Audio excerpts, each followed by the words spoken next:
Green signal ছাড়া আওয়ামী লীগ কার্যালয় খোলার সাহস পেত না নাহিদ।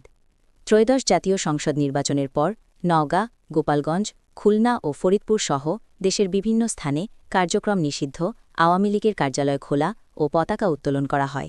কার্যালয় খোলার পেছনে ক্ষমতাসীন দল বিএনপির গ্রিন সিগন্যাল সবুজ সংকেত রয়েছে বলে মনে করছেন জাতীয় নাগরিক পার্টির এনসিপির আহ্বায়ক নাহিদ ইসলাম।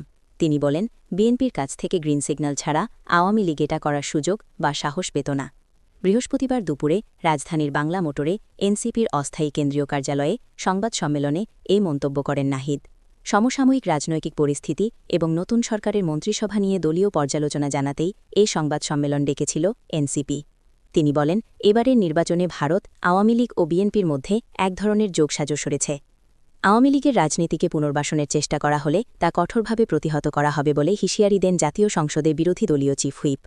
বিভিন্ন জেলায় আওয়ামী লীগের কার্যালয় খোলার বিষয়ে সংশ্লিষ্ট প্রশাসনের জবাবদিহি দাবি করেন নাহিদ ইসলাম।